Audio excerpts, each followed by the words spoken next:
तो जब हम एलएलबी करते थे तो हमारे सामने समस्याएं यही रहती थी कि हमें इंटर रिलेशन समझ में नहीं आता था। जैसे सेक्शन 302 था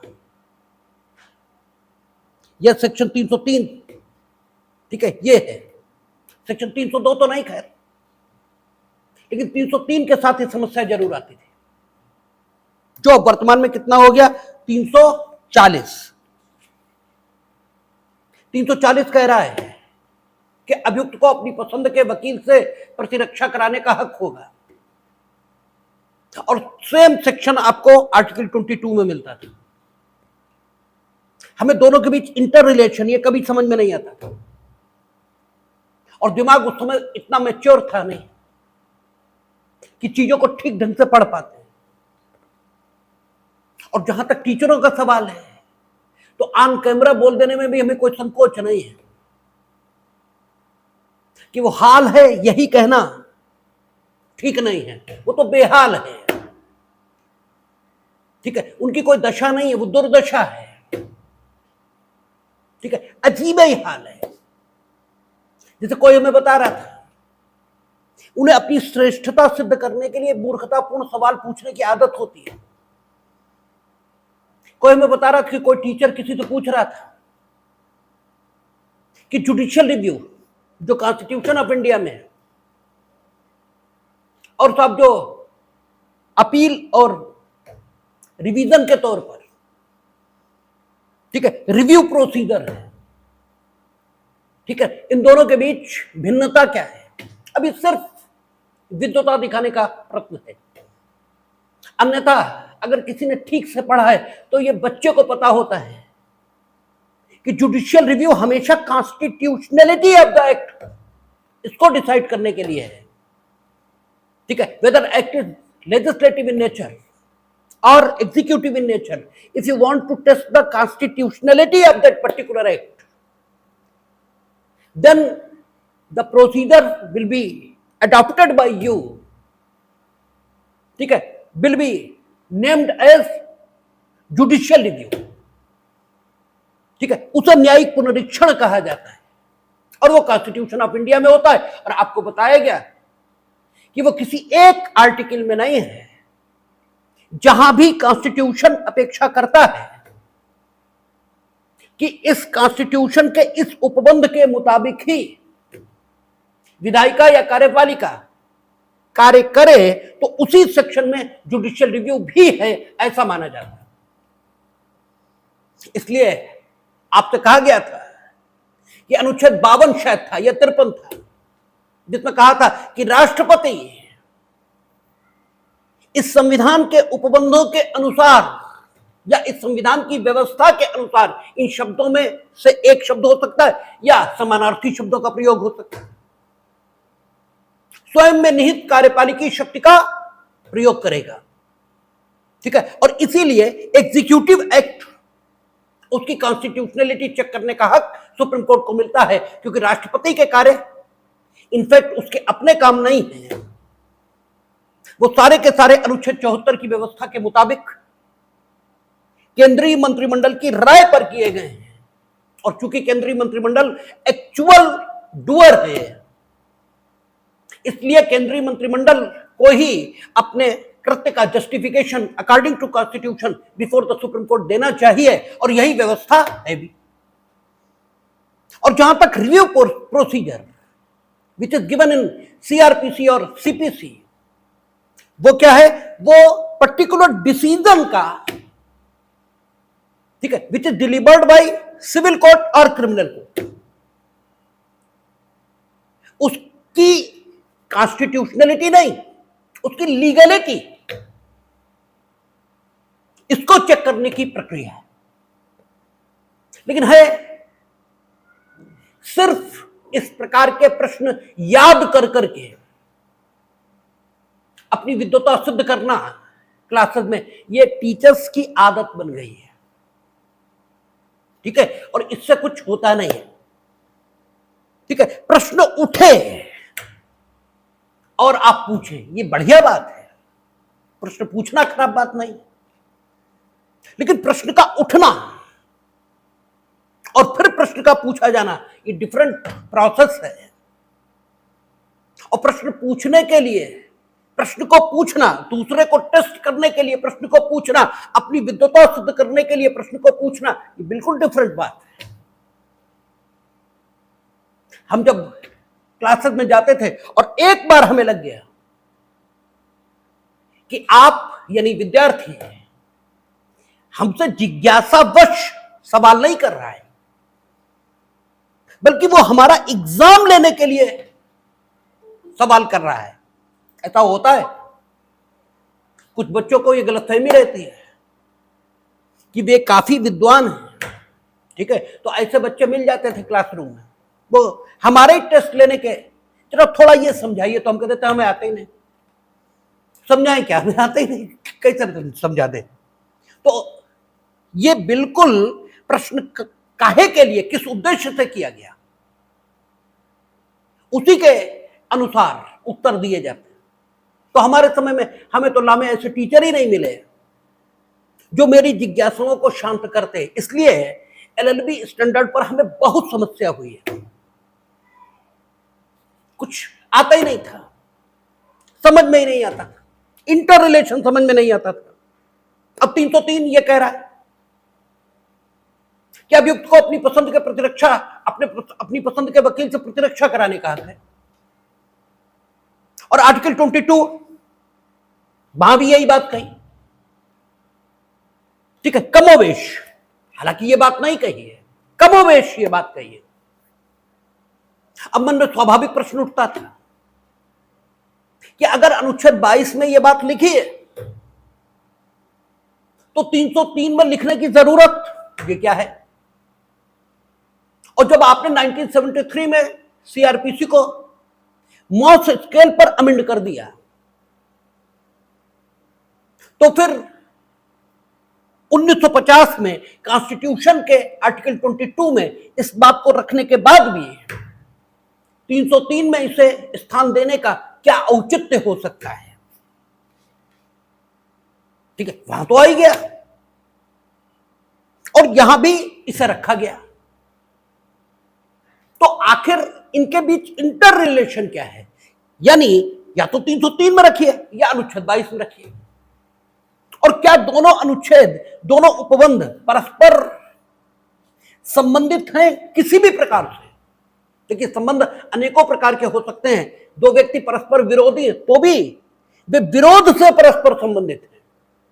दो परस्पर मित्र हैं तो वे मित्रता से परस्पर संबंधित हैं। तो आखिर रिलेशन ये दोनों आर्टिकल्स के बीच, दोनों उपबंधों के बीच कुछ है या नहीं है, ये बात परेशान करती थी। ऐसे ही अनुच्छेद 3, ठीक है, अनुच्छेद कह रहे सेक्शन 300 और आर्टिकल 20 सबसेक्शन 2, इसका जो इंटर रिलेशन है ये भी समझ में नहीं आता था। और यद्यपि सब कुछ सामने था लेकिन दिखाई नहीं पड़ता था। हमने आपसे पहले भी कहा था कि होता तो सब कुछ सामने है लेकिन आप करते ही नहीं, क्योंकि करने में डर लगता है। करना आप ही को है, ठीक है, लेकिन आप करेंगे तो पता लगेगा ना कि हम कर सकते हैं। अगर करने से ही डरते रहेंगे तो करेंगे ही नहीं, और जब करेंगे ही नहीं तो ये पता नहीं लग सकता कि हम कर सकते हैं। ठीक है, इसलिए जैसे आप तैरना सीखते हैं तो सीखते तो आप ही हैं, जो सिखाता है वो कुछ सिखाता थोड़ी है, वो सिर्फ आपके मन में ये विश्वास पैदा कर देता है कि हम हैं।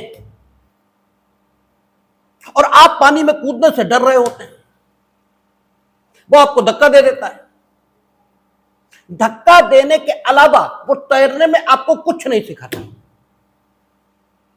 और आप जैसे ही थोड़ा डूबना शुरू होते हैं आप खुद हाथ पैर चलाते हैं। और पहले हाथ पैर जब चलाते हैं आप, तो उन हाथ पैरों के चलने में एक क्रमबद्धता, एक व्यवस्था ये नहीं होती, इसलिए आप डूबते ही रहते हैं और वो आपको बचा लेता है, फिर खड़ा करता है, फिर धक्का दे देता है। थोड़े दिनों में हाथ पैर चलना, क्रमबद्ध ढंग से शुरू हो जाते हैं और बस वही तो तैरना है, ठीक है। और फिर आपको पता लगता है कि अरे ये तो कुछ था ही नहीं, ऐसे हाथी पैर तो चलाने थे। ये बात ठीक है, वैसे हाथ पैर ही चलाने थे, लेकिन चलते तो नहीं है। ऐसे ही कानून में लिखा तो सब कुछ सामने है, लेकिन दिखता तो नहीं है। और दिखाने वाले की भूमिका है, एक बार दिख जाए बात खत्म हो गई, उसके बाद सब कुछ समझ में आने लगता है। तो सेक्शन 303 और आपका अनुच्छेद 22, इसे देखेंगे तो अनुच्छेद 22 क्या कहता है? अनुच्छेद 22 कहता है व्यक्ति जो गिरफ्तार है, उसने कहा व्यक्ति जो गिरफ्तार है उसे अपनी पसंद के वकील से प्रतिरक्षा कराने का हक है। और यहां क्या कहा? यहां कहा जो व्यक्ति दंड न्यायालय के समक्ष अपराध के लिए अभियुक्त है। बस इन्हीं शब्दों में अंतर आ गया। व्यक्ति जो गिरफ्तार है, जरूरी नहीं है वो किसी दंड न्यायालय के समक्ष किसी अपराध के लिए अभियुक्त हो। ये बिल्कुल दो अलग स्थितियां हैं। अगर 303 ही होगा या 340 ही होगा, अनुच्छेद 22 नहीं होगा, तो अगर कोई व्यक्ति गिरफ्तार हुआ लेकिन वो किसी दंड न्यायालय के समक्ष किसी अपराध का अभियुक्त न हुआ, तो उसे अपनी पसंद के वकील से प्रतिरक्षा कराने का हक नहीं होगा, ठीक है ना। अपराध का अभियुक्त होना किसी दंड न्यायालय के समक्ष ये अलग स्टेटस है, और व्यक्ति का गिरफ्तार होना ये अलग स्टेटस है। हम लोग जब संसदीय विशेषाधिकार ये पढ़ रहे थे तो सर्चलाइट केस, संभवतः सर्चलाइट ही केस था, ठीक है, वो आया था। सर्चलाइट हो या ब्लिट्ज का मामला हो, ठीक है, एक संपादक को गिरफ्तार करके लाए थे, ठीक है, विधायिका द्वारा अपने विशेषाधिकार के हनन के लिए जारी किए गए वारंट के आधार पर, और उसे लखनऊ में एक होटल में गिरफ्तार करके रखा गया था। और 24 घंटे बीतने के बाद भी उसे मजिस्ट्रेट के समक्ष उपस्थित नहीं किया गया था, तो उसने हैबियस कॉर्पस ये लगाई थी उच्च न्यायालय में, और हैबियस कॉर्पस जारी हुई थी। क्यों? इसलिए क्योंकि अनुच्छेद 21 और 22 का वायलेशन ये माना गया। क्योंकि अनुच्छेद 21 कहता है किसी भी व्यक्ति की प्राण और दैहिक स्वतंत्रता का हनन हो सकता है, किंतु विधि द्वारा स्थापित प्रक्रिया से। और विधि द्वारा स्थापित प्रक्रिया, इसमें स्वयं कॉन्स्टिट्यूशन द्वारा स्थापित प्रक्रिया के अतिरिक्त अन्य विधियों द्वारा स्थापित प्रक्रिया भी शामिल है। अनुच्छेद 22 कह रहा है कि व्यक्ति जो गिरफ्तार है, क्यों गिरफ्तार है इस पर बात ही नहीं कर रहा, वो तो सिर्फ इतना कह रहा है व्यक्ति जो गिरफ्तार है, इसका मतलब अनुच्छेद 22 द्वारा जो स्थिति कल्पित की गई है वो स्थिति बड़ी ब्रॉड है। बस गिरफ्तार होना इतना काफी है। अगर गिरफ्तार है तो मजिस्ट्रेट के समक्ष लाया जाएगा, उसे अपनी पसंद के वकील से प्रतिरक्षा कराने का हक होगा, ठीक है ना। अगर गिरफ्तार है और 303 जो अधिकार दे रहा है वो समान प्रकृति का जरूर है, उसी नेचर का ये जरूर है जिस नेचर का वो हक है, लेकिन फिर भी यह हक थोड़ा सीमित है। यह हक सिर्फ उसको मिला है जो किसी दंड न्यायालय के समक्ष किसी अपराध का अभियुक्त है। कहता है जो व्यक्ति दंड न्यायालय के समक्ष अपराध के लिए अभियुक्त है या जिसके विरुद्ध इस संहिता के अधीन कार्यवाही संस्थित की गई है। यही कला इंटरप्रिटेशन की होती है। आप बेयर के एक एक शब्द को देखेंगे, आपकी आदत यह है कि एक एक शब्द को देखते ही नहीं, और आपकी नहीं, किसी की भी होती है। दिमाग की मैच्योरिटी धीमे धीमे आती है। अब हमें ये चीजें दिखाई देती, उस समय नहीं दिखती थी। ये चीजें उस समय नहीं थी ऐसा नहीं है, उस समय भी थी लेकिन दिखती नहीं थी। ठीक है, तो कहता है आपका कि जो व्यक्ति दंड न्यायालय, अब दंड न्यायालय शब्द का प्रयोग हो गया, तो धारा 6 इसके अंतर्गत जितने प्रकार के दंड न्यायालय बनाए गए सब आ गए। तो जो व्यक्ति दंड न्यायालय के समक्ष अपराध के लिए अभियुक्त है, यानी दंड न्यायालय के समक्ष अगर अपराध के लिए अभियुक्त तो नहीं है तो भी 303 अवेलेबल नहीं है। ठीक है ना, तब भी 303 अवेलेबल नहीं है। या जिसके विरुद्ध इस संहिता के अधीन कार्यवाही संस्थित की गई, अगर सेक्शन सिर्फ यहां रुक जाता या शब्द के बाद जो कुछ लिखा है ये न लिखा होता, तो प्रिवेंटिव जो कार्यवाहियां हैं 107(16) की, ये भरण पोषण से संबंधित जो कार्यवाहियां हैं, इनमें वकील के द्वारा रिप्रेजेंटेशन असंभव हो जाता। ठीक है ना, क्योंकि दंड न्यायालय के समक्ष आप फंडामेंटल राइट इन्फोर्स नहीं कर पाएंगे। ठीक है, और फंडामेंटल राइट भी आपको कब मिला? व्यक्ति जब गिरफ्तार है। ठीक है, जब तक गिरफ्तार नहीं है नहीं मिलेगा। ठीक है, तो अगर आप प्रिवेंटिव कार्रवाइयों को फेस कर रहे हैं और आपने इंटरिम बॉन्ड एग्जीक्यूट कर लिया है, जो पिछली सीआरपीसी की धारा 116 के अंतर्गत 116(4) में आपसे मांगा जा सकता था कार्यवाहियों के लंबित रहने तक, तो आपको गिरफ्तार किया ही नहीं जाएगा। ठीक है, आपको गिरफ्तार या डिटेन तो तब किया जा सकता है जब कार्यवाही के लंबित रहते हुए जो इंटरिम बॉन्ड आपसे मांगा गया वो आप न दें। ठीक है, तो आपने अगर इंटरिम बॉन्ड एग्जीक्यूट कर दिया तो अब ज्यादा खराब स्थिति में आ जाते हैं। न करते जेल चले जाते तो वकील से अपनी प्रतिरक्षा कराने का हक मिलता। ठीक है, और चूंकि आपने एग्जीक्यूट कर दिया और आप जेल नहीं गए, तो अब वकील से आपको अपनी प्रतिरक्षा कराने का हक नहीं मिलेगा। यह स्थिति आ जाती।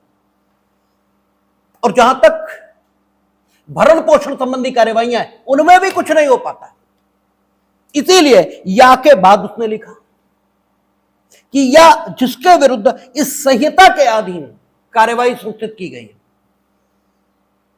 ठीक है, उसे उसका यह अधिकार होगा।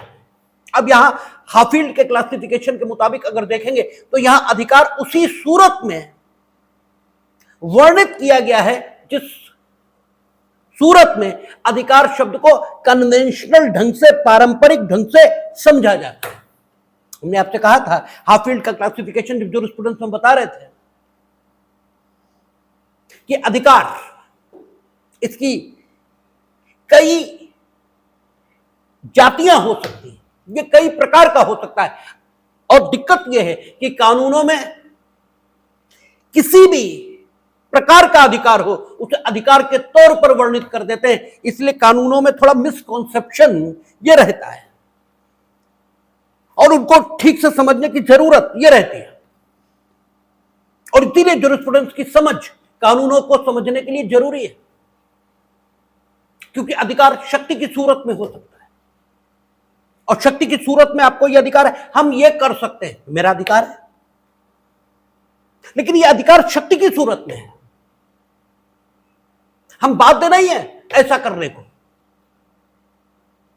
हम चाहें तो ऐसा कर सकते हैं और न चाहें तो नहीं करेंगे।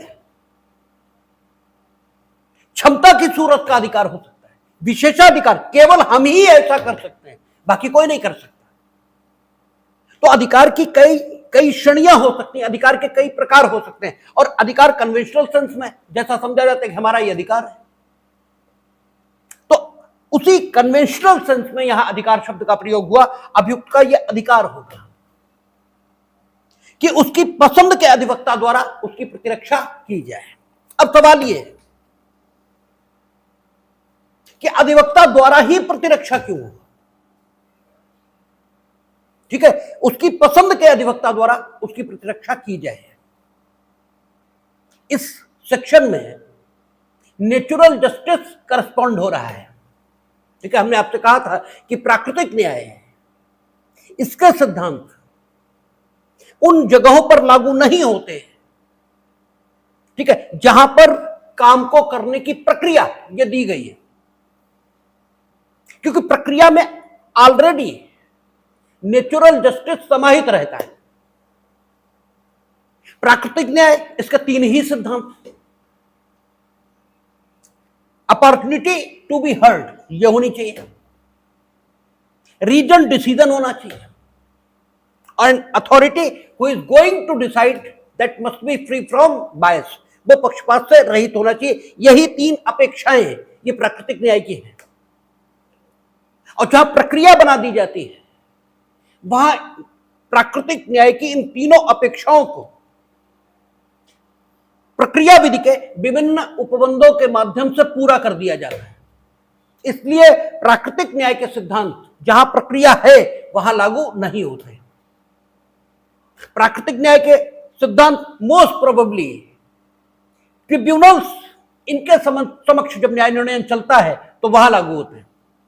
क्योंकि सीआरपीसी है इसलिए दंड न्यायालय के समक्ष प्राकृतिक न्याय लागू नहीं होता, यह कहना बहुत ठीक नहीं है, क्योंकि प्राकृतिक न्याय तो लागू होता है लेकिन सीआरपीसी के उपबंधों के प्रभाव से लागू होता है। सीआरपीसी में ऐसे सेक्शंस दिए हैं जिनमें प्राकृतिक न्याय समाहित है। प्राकृतिक न्याय कहता है कि अपॉर्चुनिटी टू बी हर्ड होनी चाहिए, आपको सुनवाई का अवसर मिलना चाहिए। शब्द सिर्फ इतना ही है कि आपको सुनवाई का अवसर मिलना चाहिए, लेकिन सुनवाई का अवसर आपको मिला ये कब कहा जाए? अगर आप सुनाने में ही अक्षम हो, आप सुना ही नहीं सकते, और हम आपसे ही कहें नहीं तुम ही सुनाओ, तो हम सुनवाई का अवसर देने का ड्रामा कर रहे हैं। इनफैक्ट हम सुनवाई का कोई अवसर दे नहीं रहे हैं, क्योंकि जो सुना ही नहीं सकता, क्यों नहीं सुनाई सकता? सुना सकता है, यह अलग सवाल है। सुना न सकने की जो उसकी अक्षमता है, उसके कारण क्या है, यह बिल्कुल अलग सवाल है। एक मोटी बात, वो सुना नहीं सकता और हम कह रहे हैं तुम ही सुनाओ, तो फिर हमने उसको सुनवाई का अवसर दिया, ये सिर्फ कहने भर की बात है। अब क्योंकि कानून, और वो भी आपराधिक, ये अपने आप में इतना टेक्निकल होता है कि अनपढ़ तो छोड़ो, बड़े बड़े पढ़े लिखे उन्हें ये समझ में नहीं आता। ठीक है, और कानून तो चलो एक बार समझ में आ भी जाए, जो प्रोसीजर है और जो लॉ ऑफ एविडेंस है वो तो बिल्कुल ही समझ में नहीं आता। ठीक है, लॉ ऑफ एविडेंस उन्हें तो बिल्कुल ही समझ में नहीं आता, और आप निर्दोष हैं इससे कोई फर्क नहीं पड़ता, वो तो बहुत लोग हैं। ठीक है, जितने कचहरी में ट्रायल फेस करने सब दोषी थोड़े हैं। आप निर्दोष हैं ये एक बात है, और आप निर्दोष साबित हुए ये दूसरी बात है। ठीक है, निर्दोष होना पर्याप्त नहीं है, निर्दोष साबित होना ये उससे भी बड़ी बात है। ठीक है, अभियुक्त निर्दोष है लेकिन नहीं जानता कि अपनी निर्दोषिता को कैसे साबित करे। उसके घर में लाश मिली है, ठीक है, उसके घर में मिली है लाश, उसको कोई दोष नहीं है। हुआ ये कि डिसीज, इसको हत्यारे दौड़ा रहे थे, घर खुला था, डिसीज घर खुला देखकर प्राण बचाने के पॉइंट ऑफ व्यू से अभियुक्त के घर में घुस गया और मर्डरर्स ने उसका मर्डर कर दिया और भाग गए। सही स्थिति यह है और पुलिस ने घर वालों को ही अभियुक्त बना दिया। अब वो बिल्कुल निर्दोष है और वो ये बता रहा है, लेकिन इसको साबित करने का भार उस पर है, ये बात वो नहीं जानता। ठीक है, अगर वो इनोसेंट पर्सन है, वो जानता ही नहीं कि हमें ही साबित करना पड़ेगा कि मेरे घर में लाश कैसे है। ठीक है, वो बताता रहे, कुछ नहीं होगा और सजा पाएगा। उसे इस तथ्य पर साक्ष्य देना पड़ेगा, उसे बताना होगा कि उसके घर में लाश कैसे है। अब बताने का, या तो वो अभियुक्त की परीक्षा उसकी जब 313 में की जाएगी तब बताए, ठीक है, तब बताए। लिखित कथन प्रतिरक्षा में, ठीक है, 233 आपको बताया था, सीआरपीसी सेक्शन कोड कराओ, बीएनएस के में याद नहीं है, बीएनएस के है सारे इसमें भी। ठीक है, तो वहां बताए प्रतिरक्षा में लिखित कथन दाखिल करे, लेकिन सिर्फ दाखिल करेगा तो भी सजा पाएगा। अपनी बात साबित करनी होगी और साबित करने के लिए जो एक आम पढ़ा लिखा आदमी है वो क्या समझता है, सबूत का मतलब कि कुछ डॉक्यूमेंट होना चाहिए, उसी को वो सबूत मानता है। ओरल एविडेंस भी उतना ही प्रभावी साक्ष्य है, ये उसकी जानकारी में नहीं है, ये उसे मालूम ही नहीं है कि किसी भी तथ्य को साबित करने के लिए दो प्रकार के साक्ष्य दिए जा सकते हैं, मौखिक और दस्तावेजी।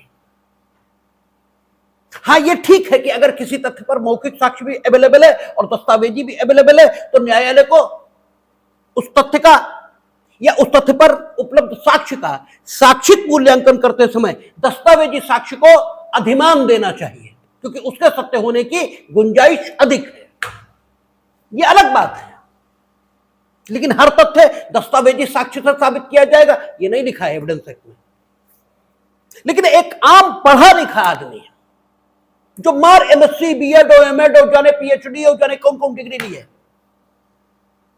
उसकी भी मान्यता यह है कि हर तथ्य का दस्तावेजी साक्ष्य यही केवल साक्ष्य की परिभाषा में आता है। अब उससे न्यायालय कहेगा सबूत दो अपनी बात का कि डिसीज तुम्हारे घर में कैसे है, और वो कह देगा हमारे पास सबूत ही नहीं है। ठीक है, तो मियर स्टेटमेंट ऑफ अक्यूज होगा, मियर स्टेटमेंट ऑफ अक्यूज होगा और वो सजा काटेगा। क्यों? रूल ऑफ एविडेंस वो जानता ही नहीं। ठीक है, और चार पड़ोसी तैयार हैं मौखिक साक्ष्य देने को, लेकिन उसे मालूम ही नहीं है कि मौखिक साक्ष्य भी उतना ही प्रभावी है और देगा ही नहीं और सजा काटेगा। ठीक है ना? तो इस दशा में अगर आप अभियुक्त से यह कहेंगे कि तुम्हें ही अपनी प्रतिरक्षा करने का हक है, अधिवक्ता द्वारा प्रतिरक्षा कराने का हक नहीं है, तो नेचुरल जस्टिस की जो अपेक्षा है कि अपॉर्चुनिटी टू बी हर्ड होनी चाहिए, ये पूरी नहीं हो सकती। ठीक है ना? कुछ दशाओं में अधिवक्ता द्वारा रिप्रेजेंटेशन यही अपॉर्चुनिटी टू बी हर्ड इस रिक्वायरमेंट को पूरा कर सकता है, क्योंकि एडवोकेट वो जानता है, उसे कुछ ना आता हो कानून में, लेकिन वो कचहरी के माहौल से कुछ चीजें परंपरा के तौर पर सीख जाता है। ठीक है, कुछ नहीं सीखेगा, परंपरा के तौर पर सीख जाएगा, और परंपरा के तौर पर जो उसने सीखा है वो जब वो करेगा तो कानूनन होगा तो वो ठीक है। ठीक है ना? और अधिकतर वहां काम परंपरा के तौर पर होते हैं, जो कर रहे हैं उनसे ही पूछ दो इसके लिए कानूनी प्रोविजन कौन सा है, तो हो सकता है वो हु करने लगे, लेकिन वो जो कर रहे हैं वो है एकदम ठीक कानून की निगाह में। ठीक है, तो इसलिए लायर इसकी आवश्यकता 303 में रखी गई कि व्यक्ति जब अपराध का अभियुक्त है या उसके विरुद्ध इस संहिता के अधीन कोई कार्यवाही संस्थित की गई तो वो अपनी प्रतिरक्षा अधिवक्ता द्वारा कराने का हकदार होगा। अगर अधिवक्ता द्वारा प्रतिरक्षा कराने का हक आप उसे नहीं देंगे तो उसके साथ न्याय घटित नहीं हो सकता। और यह स्थिति तो हमने पढ़े लिखों की बताई, जो पीएचडी और जाने कौन कौन सी पढ़ाइयां किए हुए हैं, वो भी कानून के तकनीकी नियम, प्रक्रिया के तकनीकी नियम, साक्ष्य के तकनीकी नियम, इनके बारे में कुछ नहीं जानते। और जब इनके बारे में कुछ नहीं जानते तो अगर उनसे कहा जाएगा कि तुम अपनी पसंद के वकील से प्रतिरक्षा कराने का हक नहीं रखते और फंडामेंटल राइट यहां एप्लीकेबल नहीं होगा, ठीक है ना। और वो कब है? व्यक्ति जब गिरफ्तार है। ठीक है, एक मिनट उठाओ जरा, देख ले शब्द क्या है 22 के, क्योंकि एकदम एग्जैक्ट हमें ध्यान नहीं पड़ रहा, लेकिन शायद यही है कि व्यक्ति जब गिरफ्तार है।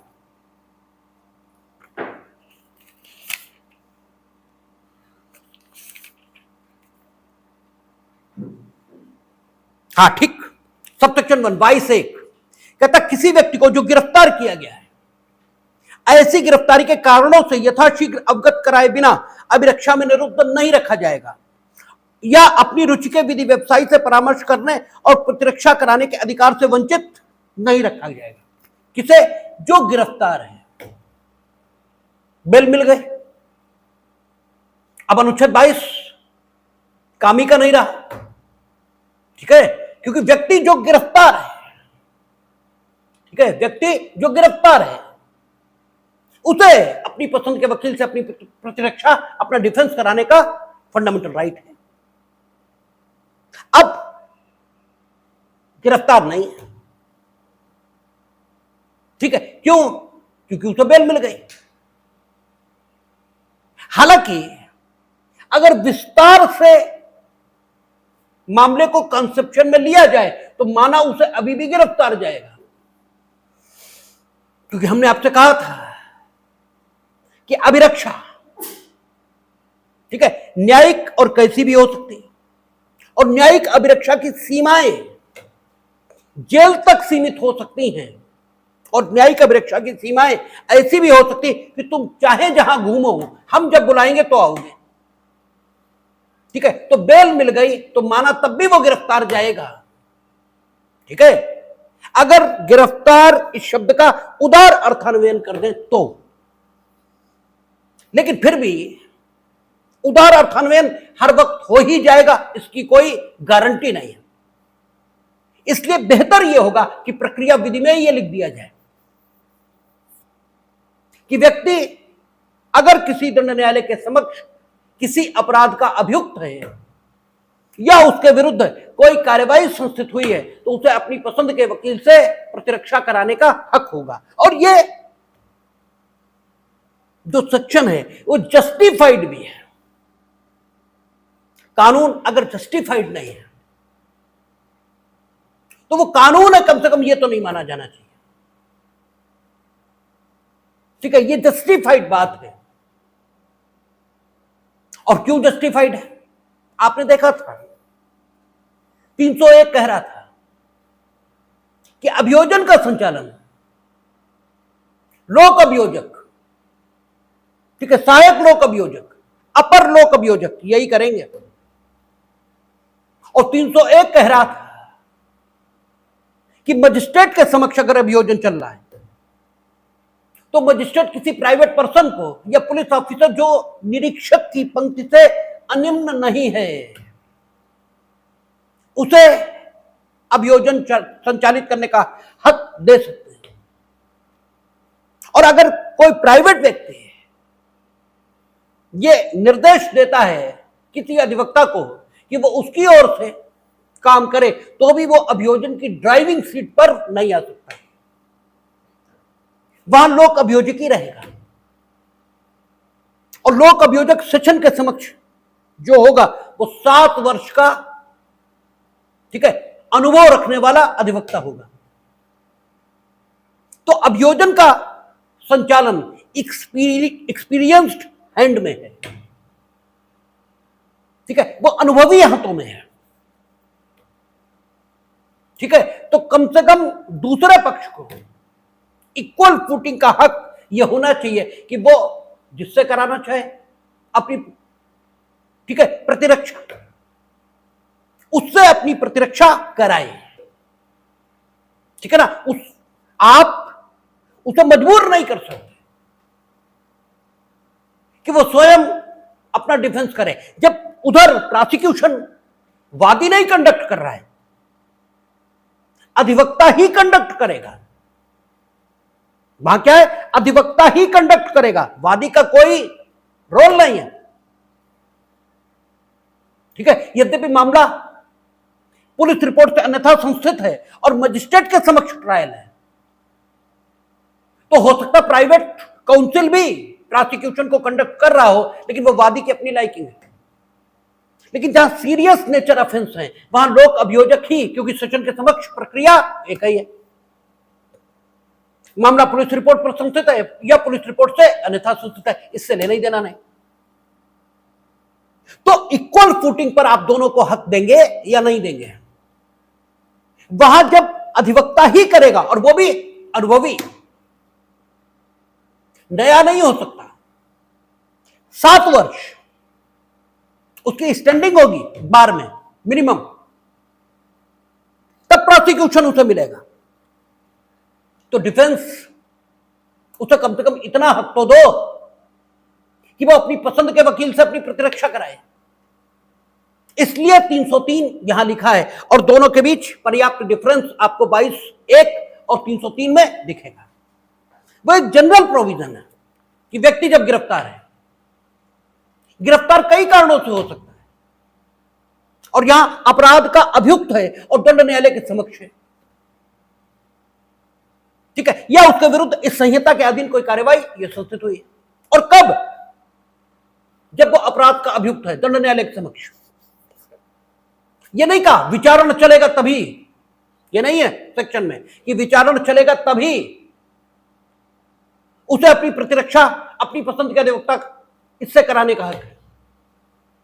यह कहा कि जब वो दंड न्यायालय के समक्ष अभियुक्त है, और अभियुक्त का स्टेटस ये कब मिल जाता है, जब विधि की प्रक्रिया के मुताबिक आप पर, ठीक है, अपराध को करने का आरोप ये लगा दिया जाता है। जिंदा charge has been labelled against you according to process of law, then you will get the status of accused. इसका मतलब यह हुआ कि during investigation if you have been arrested by investigating officer and you have produced before the magistrate according to requirement of section 170, ठीक है, CRPC का, तो जिस समय आप आए उसी समय 303 आपको अपनी पसंद के वकील से प्रतिरक्षा कराने का हक दे देता है, क्योंकि आप दंड न्यायालय के समक्ष अपराध के अभियुक्त व्यक्ति के तौर पर गिरफ्तार होकर पेश हो गए। और फिर आपको पता है पुलिस अभिरक्षा मैक्सिमम 60 दिन या 90 दिन की हो सकती है, लेकिन एक बार में 15 दिन से अधिक एक्सटेंड नहीं होगी। जितनी बार आप लाए जाएंगे उतनी बार अपनी प्रतिरक्षा या अपने पसंद के वकील से कराने का हक आपका रहेगा, यानी ये हर स्टेज पर रहेगा। अगर पुलिस अभिरक्षा में आपको दे दिया गया, क्योंकि जब आप लाए जाएंगे, आपने पढ़ा था 167 में कि व्यक्ति जब गिरफ्तार है और 24 घंटे में अन्वेषण समाप्त न होने के कारण मजिस्ट्रेट के समक्ष उपस्थित किया गया, तो मजिस्ट्रेट उसकी अभिरक्षा अभियुक्त की तय कर सकता है, और अभिरक्षा किसी प्रकार की हो सकती है। वो अगर उसको पुलिस अभिरक्षा उसी में दे देता है, जिसे PCR बोलते हैं, पुलिस कस्टडी रिमांड, ठीक है, तो भी अभियुक्त को क्या अपनी पसंद के वकील से अपनी प्रतिरक्षा कराने का हक होगा। और यह चीज सुप्रीम कोर्ट ऑफ इंडिया ने DK बसु, नंदिनी सतपथी इन केसेस में मान्य की है, और ये कहा है कि अभियुक्त को अगर आपने गिरफ्तार कर लिया तो आप उसे सूचित करेंगे। और अब तो CRPC में भी आ गया, हम लोगों ने पढ़ा था, वो 41A, 41B, 41C, 41D, ये सारे प्रोविजन थे। 41A से उसका मतलब नहीं था, आप सूचित करेंगे कि आप अपनी पसंद के वकील से अपनी प्रतिरक्षा कराने का हक रखते हैं, स्टैट्यूटरी भी और फंडामेंटल तो है ही है, मान लो। और जब अधिवक्ता उपस्थित होगा तो अधिवक्ता और इसके बीच क्या बात हुई है, इसे इन्वेस्टिगेटिंग एजेंसी सुनने की हकदार नहीं है। ये सुप्रीम कोर्ट ने कहा है, और सुप्रीम कोर्ट ने कहा इसे इसलिए महत्व का नहीं मानेंगे। ठीक है, सुप्रीम कोर्ट कल कह दे कि साहब जो हत्या करेगा उसे भारत रत्न ये मिलेगा, तो मिल थोड़ी जाएगा। सुप्रीम कोर्ट की बात महत्वपूर्ण नहीं है, सुप्रीम कोर्ट की हर वो बात महत्वपूर्ण है जो कानून की मंशा के मुताबिक है। कानून की मंशा क्या है? एविडेंस एक्ट धारा 126, हम पुराने एविडेंस एक्ट की कोड कर रहे हैं। वो क्या कहती कि वकील और मुवक्किल के बीच जो बातचीत है वो कैसी है? विशेषाधिकृत है। ठीक है, उसके बारे में कोई सवाल नहीं किया जा सकता कि आपके विधि परामर्शी ने आपको क्या सलाह दी थी। इसका मतलब विधि की मंशा ये है कि वकील और मुवक्किल के बीच जो बातचीत हो रही है उसे कोई ना जाने, जब तक कि मुवक्किल स्वयं उसे किसी को बता देना उचित न समझे। वकील नहीं, वकील तो बता ही नहीं सकता, लिखा है एविडेंस एक्ट में। वकील अगर बताएगा तो बात नहीं सुनी जाएगी, तो माना ही नहीं जाएगा, ऐसे माना जाएगा मानो बताया ही नहीं वकील साहब ने। मुवक्किल उसे यह हक है, वो चाहे तो इस विशेषाधिकार को त्याग दे। ये हम लोगों ने देखा था 126 में। तो उस मंशा के मुताबिक 303 में जब विधि व्यवसायी से परामर्श करेगा अभियुक्त, तो आप इन्वेस्टिगेटिंग एजेंसी के प्रतिनिधि के तौर पर उन दोनों के बीच खड़े नहीं होंगे। ठीक है, और उन्हें अपने अकेले में बात करने देंगे।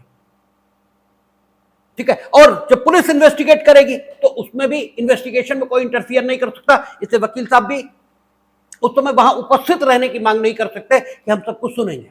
ये सारी चीजें आई हैं। तो 303 एक महत्वपूर्ण अधिकार दे रहा है, और अगर यह नहीं होगा तो व्यक्ति निर्दोष होते हुए भी दोषित हो सकता है, क्योंकि वकील से और अपनी पसंद के आप कहें हम देंगे वकील साहब, नहीं, उसके पास नहीं है। ठीक है, वो कर ही नहीं सकता अपनी पसंद का वकील।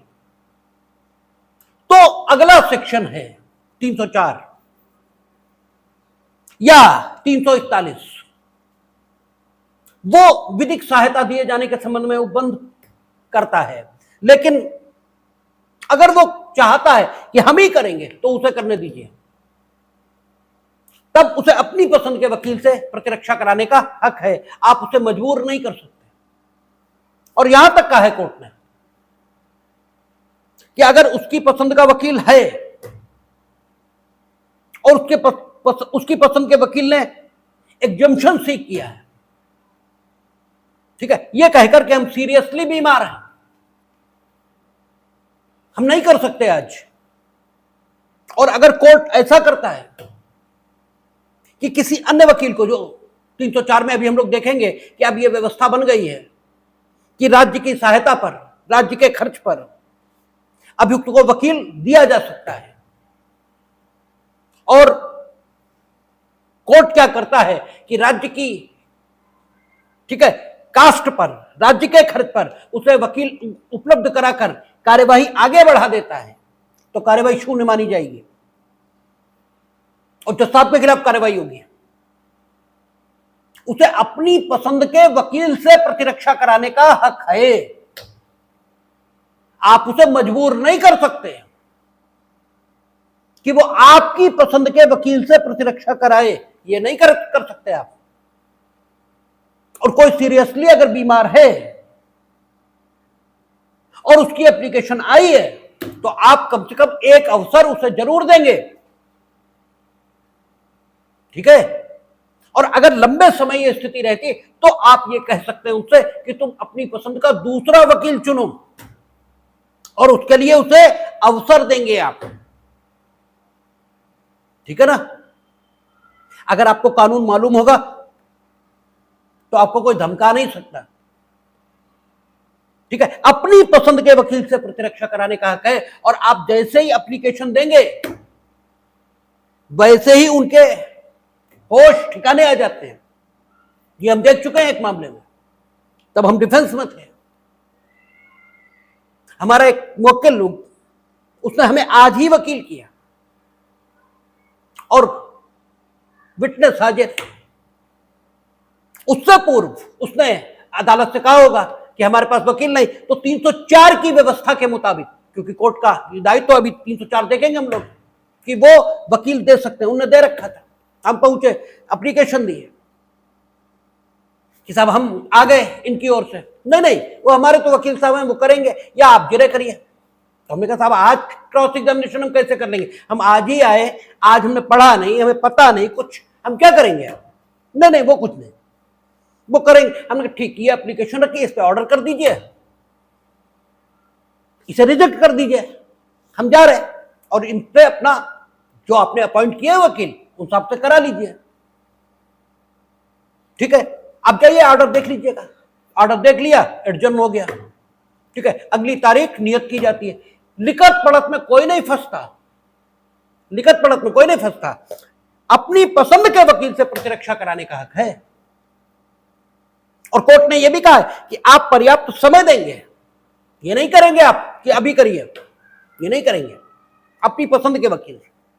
और यह भी कहा है कि अगर डिफेंस के वकील को बिना सुने आपने कुछ भी किया तो वो कार्यवाही तो विशेष होगी ही होगी, आपके खिलाफ भी डिसिप्लिनरी एक्शंस लिए जा सकते हैं। आप बहस सुनेंगे, आप डिफेंस को सुनेंगे, उसके बाद ठीक है आपको जो उचित लगे वो डिसाइड करिए। तो 303 एक महत्व का हक आपको देता है।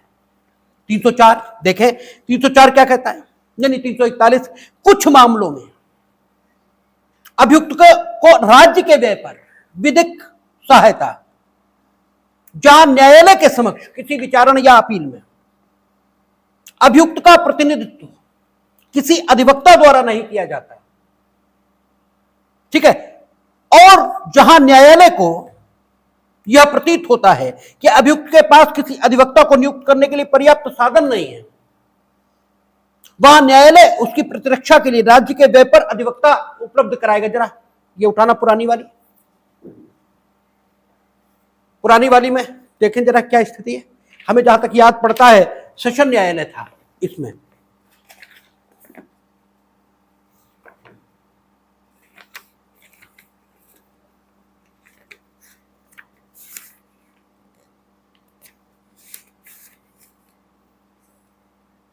हाँ ठीक, 304 में था जहां सेशन न्यायालय के समक्ष किसी विचारण में, ठीक है ना, अमेंडमेंट से पूर्व 304 में क्या था, जहां सेशन न्यायालय के समक्ष किसी विचारण में, और अब आ गया न्यायालय के समक्ष किसी विचारण में, यानी पहले कमी थी सेक्शन में। ठीक है, पहले 304 का जो हक था ये आपको तभी मिल रहा था जब विचारण किसके समक्ष चल रहा है, सेशन न्यायालय के समक्ष, और अब विचारण किसी भी न्यायालय के समक्ष चल रहा हो। ठीक है, अगर अभियुक्त के पास अपना वकील नहीं है तो राज्य की सहायता पर उसे वकील उपलब्ध कराया जाएगा। और पहले सेशन न्यायालय, हालांकि पहले भी जब सेशन न्यायालय था तो भी Hussain Ara Khatoon, Khatri versus State of Bihar, इन मुकदमों के माध्यम से माननीय उच्चतम न्यायालय ने अनुच्छेद 21 की व्याख्या करके ये फंडामेंटल राइट के तौर पर प्रत्येक अक्यूज का हक बना दिया था कि कार्यवाही किसी न्यायालय के समक्ष चल रही हो और विचारण या विचारण के अलावा किसी अन्य सूरत में चल रही हो। यहां तो विचारण लिखा है, ठीक है, आप देखें क्या कह रहा, जहां न्यायालय के समक्ष किसी विचारण या अपील में, यह अपील भी नहीं आ गया, पहले अपील भी नहीं था, अभियुक्त का प्रतिनिधित्व किसी अधिवक्ता द्वारा नहीं किया जाता और न्यायालय को यह प्रतीत होता है कि अभियुक्त के पास किसी अधिवक्ता को नियुक्त करने के लिए पर्याप्त साधन नहीं है, वह न्यायालय उसकी प्रतिरक्षा के लिए राज्य के व्यय पर अधिवक्ता उपलब्ध कराएगा। ठीक है, पहले सेशन न्यायालय के समक्ष किसी विचारण में यह लिखा था, हुसैन आरा खातून, उसमें कोर्ट ने एक पर्पसिव इंटरप्रिटेशन जो मेनका गांधी में किया था अनुच्छेद 21 का, उसको स्वीकार किया और यह कहा कि अनुच्छेद 21 कहता विधिकी प्रक्रिया, इससे ही किसी व्यक्ति को प्राणोदयी स्वतंत्रता से वंचित किया जाएगा। तो विधिकी प्रक्रिया अगर बराबरी के स्तर पर नहीं है और न्यायपूर्ण नहीं है तो उसे विधि की प्रक्रिया कहा ही नहीं जा सकता, वो फिर नाम मात्र के लिए विधि की प्रक्रिया है। जैसे आतंकवादी को आदमी कहना, ये सिर्फ नाम मात्र का वो आदमी है, या यूं कहें उसे आदमी कहना तो आदमियत का अपमान है, या आदमी का अपमान है। वो कहां से आदमी हो गया? तो अब जो प्रक्रिया जस्ट नहीं है, रीजनेबल नहीं है, फेयर नहीं है, उसे विधि की प्रक्रिया कहना ही बिल्कुल ठीक नहीं है। और जस्ट प्रक्रिया, रीजनेबल प्रक्रिया, ठीक है, यह प्रक्रिया वो नहीं हो सकती जिसमें दोनों पक्षों को बराबर के हक न हो। अगर सेशन न्यायालय के समक्ष जो विचारण चल रहा है, एक और एक्सपीरियंस लायर खड़ा है और दूसरी ओर को है ही नहीं, और ना होने में अभियुक्त का कोई दोष नहीं, ठीक है, उसकी स्थिति ऐसी है,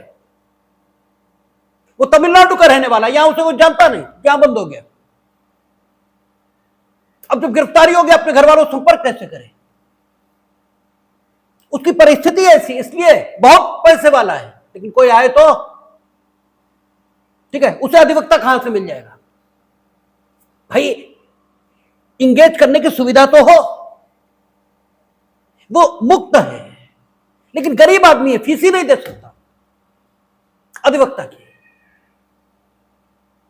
ठीक है, वो मूर्ख है, ठीक है, प्रॉपर अधिवक्ता का चयन ही नहीं कर सकता। कोई कारण हो सकता है, उसके पास अधिवक्ता नहीं है, और आप इक्वल फुटिंग पर अगर उसे राइट नहीं देंगे तो फिर आप न्याय कर रहे हैं, कम से कम ये तो नहीं कहा जा सकता। इसीलिए हुसैन आरा खातून में ये कहा था उन्होंने कि राज्य के व्यय पर अधिवक्ता दिया जाएगा, और उसमें अनुच्छेद 39 से जो जोड़ा गया था directive principle of the state policy के रूप में, वहां आप अनुच्छेद 39 को पढ़ेंगे, वहां लिखा है कि राज्य समान स्तर पर सबको न्याय मिले, समान स्तर पर इसकी व्यवस्था करेगा, और विशेषकर निःशुल्क विधिक सहायता इसका उपबंध करेगा। समान स्तर पर सबको न्याय मिले तो इसका मतलब अक्यूज को भी समान स्तर पर मिलना चाहिए ना, और ये राज्य की जिम्मेदारी है, ये अक्यूज की जिम्मेदारी नहीं है कि वो अपने पैसे ठीक अपनी पसंद के वकील से कराना चाहता 303 कराए, अपनी पसंद के वकील से नहीं कराना चाहता 304, फिर हम जो दे रहे बोलो। दोनों प्रकार के हक उसे रहेंगे, और अनुच्छेद 39 से कि एक पर्पसिव इंटरप्रिटेशन हुसैन आरा खातून में किया, और Khatri versus State of Bihar में यह कहा कि हम स्टेट की यह भी बात नहीं सुनेंगे कि ह्यूज एक्सपेंडिचर है अक्यूज को अधिवक्ता उपलब्ध कराने में, और वो खर्च इतना ज्यादा है कि उसे करना न्याय संगत नहीं है, राज्य की आर्थिक सीमाएं हैं, उसके अंतर्गत हम अभियुक्त को निःशुल्क विधिक सहायता नहीं दे सकते, ये हम सुनेंगे ही नहीं। क्यों? फंडामेंटल राइट, इसको इन्फोर्स करना, इसको सुरक्षित रखना, ये स्टेट का प्रथम कर्तव्य है। और स्वतंत्रता, ये समानता के आदर्श को लेकर, ठीक है, स्वतंत्रता का संघर्ष ये किया गया है, समानता का आदर्श। जब प्रोसिक्यूशन, ठीक है, कुशल हाथों में है तो बचाव पक्ष भी, ठीक है, उतने एक्सपीरियंस अधिवक्ता द्वारा होना चाहिए। तो Khatri versus State of Bihar में कहा कि नहीं, चाहे जो मजबूरी हो, मांग हमारी पूरी हो वाली बात रखी उन्होंने कि कुछ भी हो आप देंगे, ठीक है, और आप क्वालिफाइड अधिवक्ताओं का चुनाव करेंगे। क्वालिफाइड मीनिंग देर क्वालिफाइड तो सभी हैं, जो योग्य अधिवक्ता हैं, जो हैंडल कर सकते हैं मुकदमे को। इसीलिए अगर आप कचहरी जाते हैं तो आप देखेंगे आज से पूर्व, अब तो साल दो साल नहीं, अभी साल भर भी नहीं हुआ है, नई स्कीम आ गई है। और नई स्कीम में क्या किया उन्होंने, जैसे सरकारी अधिवक्ता होते हैं प्रोसिक्यूशन के लिए, ऐसे उन्होंने डिफेंस के लिए भी 4-4, 5-5 ऐसे अधिवक्ता नियुक्त किए हैं जिनका पैसा सरकार देगी, और वो ऐसे सारे अभियुक्तों के मुकदमे लड़ेंगे जिन अभियुक्तों के पास अपने वकील नहीं है। और उनकी नियुक्ति जिला जज इंटरव्यू के माध्यम से करेंगे, और उसके लिए भी एक निश्चित एक्सपीरियंस की जरूरत है। इससे पूर्व भी अभियुक्तों की प्रतिरक्षा के लिए जो वकील नियुक्त किए जाते थे उन्हें एमाइकस क्यूरी, न्याय मित्र कहा जाता था, और उसका फॉर्म भरने के लिए ही एक निश्चित अवधि की प्रैक्टिस चाहिए थी। वो Khatri versus State of Bihar में जो कहा उन्होंने, उसके अनुसरण में था, और अनुच्छेद 39A के अंतर्गत वो सारी चीजें हुई थी। तो कुल मिलाकर आपको ये कहा था कि, लेकिन ये सब व्यवस्था काय के लिए थी, सेशन न्यायालय के समक्ष विचारण में। हालांकि हुसैन आरा खातून और Khatri versus State of Bihar में जो कुछ कहा उससे ये मजिस्ट्रेट के न्यायालयों को भी लागू हो गई। क्यों? अनुच्छेद 141 के अंतर्गत सुप्रीम कोर्ट द्वारा घोषित विधि देश की विधि है। लेकिन फिर भी स्टैट्यूटरी लॉ में कोई चेंज नहीं था। लेकिन जब मॉस स्केल पर संशोधन हुए 2024 में, अब 1 जुलाई 2024 से जो व्यवस्था है उसमें सेशन न्यायालय शब्द हटा दिया और न्यायालय शब्द ले आए, और ये कहा न्यायालय के समक्ष यदि कोई अपील है या विचारणा है तो अभियुक्त का अपनी प्रतिरक्षा, ठीक है, अगर उसके पास अधिवक्ता नहीं है तो उसे अधिवक्ता उपलब्ध कराना न्यायालय का काम होगा। वो मांगे ना मांगे आपको देखना है। ये भी कहा था Khatri versus State of Bihar में कि अगर आपकी ये प्ली स्वीकार नहीं होगी, कि उसने मांगा ही नहीं, उसे पता ही नहीं मांगे क्या, ये आपका कर्तव्य है। और ये कहा था आमिर अजमल कसाब ने कि अगर आपने नहीं दिया तो आपका ये तर्क हम नहीं सुनेंगे कि उसने मांगा नहीं। उस दशा में हम ट्रायल विशिएट करेंगे और आपके खिलाफ कार्रवाई करेंगे। आप बताएंगे उसे कि तुम्हारा हक है, तुम बताओ। हां, वो मना कर दे, बात अलग है, जबरदस्ती नहीं देंगे। लेकिन वो अगर कहता है मेरे पास व्यवस्था नहीं है, व्यवस्था न होने के कारण कोई हो सकते हैं, लेकिन व्यवस्था नहीं है तो आप अधिवक्ता देंगे, ये कहा।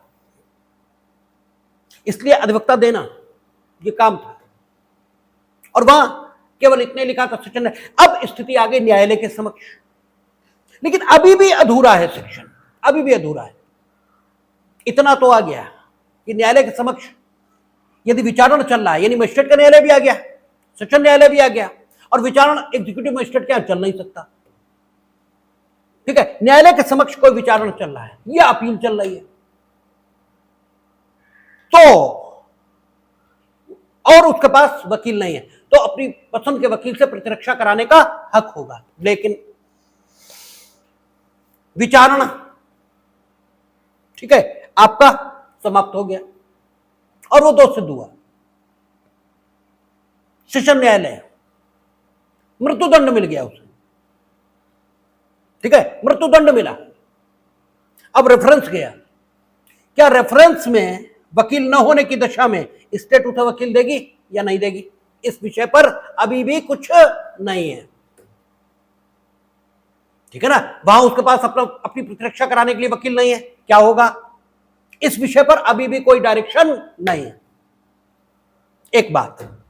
दूसरी बात, पहले अपील भी शामिल नहीं थी, तब स्थिति क्या थी, तब यह है, मान लो वो नीचे, ठीक है, दोषमुक्त हो गया, नीचे दोषमुक्त हो गया और स्टेट ने अपील फाइल कर दी, ठीक है, तो उसे अधिवक्ता मिलेगा या नहीं मिलेगा, यह भी संदेह के घेरे में था। तो नए में अपील भी ले आए, नए में अपील भी ले आए हैं, ठीक है, कि अपील उसके विरुद्ध अगर विचारण चल रहा है, यानी दोषमुक्त हुआ और स्टेट ने अपील फाइल कर दी।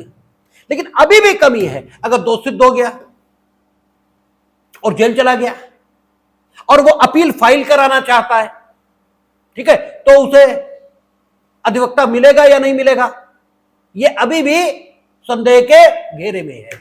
हालांकि अपील वो चाहे तो खुद भी भेज दे, थ्रू जेलर चली जाएगी, लेकिन वो फिर वहां पैरवी कौन करेगा, वहां उसे अधिवक्ता मिलेगा या नहीं मिलेगा, ये बातें अभी भी संदेह के घेरे में है। ठीक है, इन पर अभी भी कोई स्थिति क्लियर नहीं है। हालांकि सेशन हटा दिया, न्यायालय कर दिया, अपील भी ले आए, लेकिन दो स्थितियां अभी भी ऐसी हैं जिनके संबंध में अभी भी कुछ कहा नहीं जा सकता निश्चितता पूर्वक की स्थिति क्या बनेगी। अच्छा, ये पहले भी था कि राज्य सरकार के पूर्व अनुमोदन से उच्च न्यायालय उपधारा 1 के अधीन प्रतिरक्षा के लिए अधिवक्ताओं के चयन के ढंग का, कि अधिवक्ता कैसे चयनित किए जाएंगे, यानी उच्च न्यायालय को इसीलिए दिया ताकि एलिजिबल योग्य अधिवक्ता प्रतिरक्षा के लिए आए। ऐसे अधिवक्ताओं को न्यायालय द्वारा दी जाने वाली सुविधाओं का, ऐसे अधिवक्ताओं को सरकार द्वारा संदेह फीसों का और साधारणता उपधारा 1 के प्रयोजनों के लिए कार्यान्वित करने के लिए उपबंध करने वाले नियम बना सकेगा। ठीक है, और फिर राज्य सरकार को यह ताकत दी कि जो ऊपर के प्रोविजन है वो किन्हीं अन्य न्यायालयों के संबंध में भी वो लागू कर सकते हैं। कहता राज्य सरकार अधिसूचना द्वारा निर्देश दे सकती है कि उस तारीख से जो अधिसूचना विनिर्दिष्ट की जाए उपधारा 1 और 2 के उपबंध राज्य के अन्य न्यायालयों के समक्ष किसी वर्ग के विचारणों के संबंध में वैसे ही लागू होंगे जैसे वे सेशन न्यायालयों के समक्ष विचारणों के संबंध में लागू होते हैं। ये अनावश्यक हो गया है सेक्शन अब किसके संशोधन के बाद, इसे हटा देना चाहिए था कायदे में। जब सेशन न्यायालय के समक्ष विचारण के लिए ये बातें थी तब ये सब सेक्शन 3 इंपॉर्टेंट था कि राज्य सरकार चाहे तो मजिस्ट्रेटों के न्यायालयों में भी उपरोक्त सेक्शंस का क्रियान्वयन कर सकती है। लेकिन अब ये जब ऊपर ही न्यायालय ले आए तो यहां पर यह बात अनावश्यक हो गई है। लेकिन लिखी है तो लिखी है, क्या किया जाए। तो ये आपका 303 और 304 है। शेष आपका 305, 306 यानी 342 आदि पर कल बात कर, सोमवार को बात करेंगे, देखेंगे।